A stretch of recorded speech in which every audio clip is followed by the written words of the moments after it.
All right, everyone. Welcome back to the New Sentinel. I'm Chukwuka. With me are Major Ethan, Olga, and of course, Duke. Today's topic, it's heavy, but important. Project 2025. Specifically, the immigration overhaul that's driving headlines and, frankly, a lot of everyday anxiety. So, let's ground this. The core idea is that Project 2025 is, moving from the Department of Homeland Security to this new centralized thing, the Border Security and Immigration Agency, the BSIA. Whole cloth restructuring, lots of agencies consolidated, right? Duke, I can see you nodding. Yeah, look, Chucks, what they're doing is cutting out the middle layers. Instead of DHS, you got BSIA, you got CBP, ICE, USCIS, all jammed together. It's military-grade chain of command, top-down, supposed to be more efficient. And the wall's back in play, real dollars, mandatory funding, none of those continuing resolutions. And EO after EO, executive orders. Trump's pounding the table on this.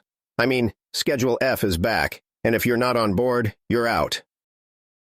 That's right. They're running at, about 60% implementation right now? Last time I checked the trackers, about 9 months into the second Trump term, you've got executive orders all over. A lot of the operational shakeups are already moving. You see it most on the ground. U.S. APE, the refugee program, basically on ice. Visas revoked in bulk, and they're doing stuff like tripling the 287G enforcement partnerships. You hear the numbers, you feel the impact. And it is not just numbers, my friends. There are very real human lives at stake when you talk about things like mass visa revocations, halting refugee flights. Hundreds of thousands are affected. Some 530,000 with TPS or humanitarian status are now left in limbo. And of course, we see the promised merit-based reforms. E-Verify mandates, H-1B and H-2 visa caps. I have seen reports up to 600,000 visas could be cut annually over the next 10 to 20 years. That is not only bureaucratic change, that is families pulled apart, businesses disrupted. True, Olga. During my time as a captain, I had a man in my unit, naturalized out of Colombia. Smart, worked his way up through legal programs that are now on the chopping block. He filled a critical role. Tactical comms expert. When you talk about merit-based, the question is, are you keeping the kind of people who really add to the country? Or are we just shrinking the pipeline so much we lose out? It's easy to say, protect the border, but I've seen the economic side too. Units and, heck, whole industries need specialized skills. I'll be honest, it's not so black and white. Major, you're touching on something folks forget. Immigration reform. It's not only about who's coming in, but who's already woven into the fabric, who supports the system. The executive push is strong. Title 42-like expulsions, remain in Mexico, the detentions, they go for swift results. I mean, the border encounters are down by half since last year, yes, but the social and economic fallout is a massive undertone.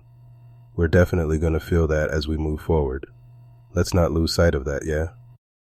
And, the response on the streets really says a lot about where we are. October saw what's now called the No Kings protests.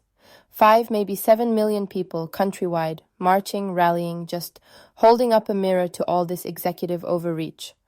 I was in D.C. It felt like a living history lesson. There were families, many with children, terrified about ICE raids or losing parents to detentions. Some held little signs reading, "No more kings, no more thrones." It is truly a sign that the pace and scope of these shifts have left people feeling powerless and afraid. Olga, a lot of people keep trying to draw those comparisons to the Civil Rights era or the 2017 Women's March. I mean, numerically, these protests are massive. But, the focus is different. Back then, systemic change, moral clarity, right? Now, it's executive power. It's about authority. Who gets to decide over millions of lives? We discussed something similar when we looked at shutdown protests last fall, didn't we? It's almost like American protest cycles have shifted. Less hopeful, more reactionary, more fragmented. Hold up, Chucks. I gotta push back a little. Lots of these folks protesting didn't show up for the southern border chaos back in 24. Where was that outrage then? Now, yeah, you got every group, labor, students, families, all out together. But the vibe is different. Feels to me like folks are protesting the messenger, not the policy. That said, 7 million? Yeah, that's big, no argument. Feels more like a pressure valve on political anger, not some unified cause like King or even the Women's March, which, sorry, at least had a clear manifesto. And the scale's intense. You look at the numbers, cities, small towns, even some rural pockets. But on the ground, it's missing that sense of, I don't know, a shared destiny. Maybe that's 'cause it's about like preserving certain rights, not seizing new ones. I saw it up close in Texas. There's a sense of, hey, the rules are changing too fast. People want to say, not just a signature on an executive order. I'll admit, the outrage is bipartisan, even if the reasons split red-blue as ever. Ethan, I think that's spot on. Watching parents in DC, these weren't activists. They were just desperate for someone to hear them. One mother told me she kept her son home from school, afraid she'd never see him again if ICE came to the door. That is the undercurrent, beneath all the noise and sign waving. In times of uncertainty, protests become less about distant policy and more about immediate, intimate fear. I've covered protests before, here, in Russia, elsewhere. But the anxiety here felt different, more palpable, because homes and futures are literally on the line day by day. We're right to pull back and see. This is not only about policies, it's about trust in the system and who it serves. Maybe it's not the civil rights era, but it feels historic in its own right. Maybe not for what was demanded, but for the raw anxiety, not just anger. Americans, maybe more than ever, feel the system is not only failing, but changing underneath their feet. Let's dig into how that's actually playing out in families and in the economy, because the protest is just the surface. The ripple effects run much deeper. Yeah, let me call it like I see it. You get what you pay for, and if you cut out a chunk of your labor force, mainly from ag and construction, NFAP's projecting we lose, what, 1 to 2 million jobs? Easy. And we're hurting for skilled labor.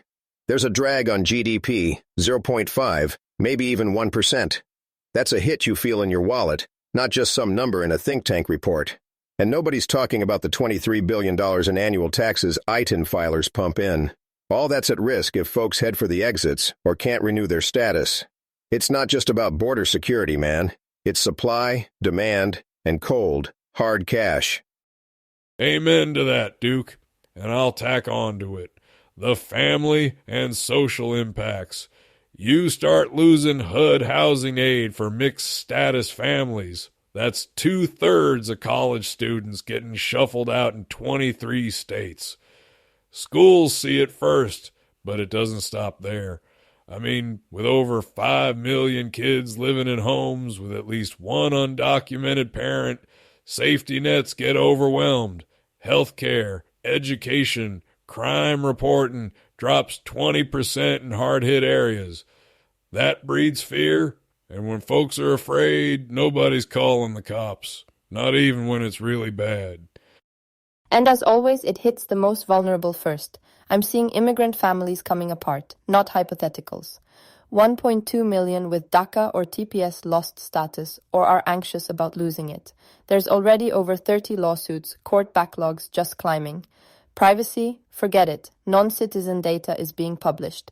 It is a chilling effect on reporting crimes, on sending kids to school, even on going to hospital. Fear is not a policy, but it is certainly an outcome. Let me bring it personal for a second. My family, we're a typical Nigerian American story in a lot of ways. Dad came in the 80s, naturalized, paid his taxes, worked those 16-hour shifts. Still, when word goes around that status checks are up and privacy is off the table, even U.S. citizens in mixed households start glancing over their shoulders.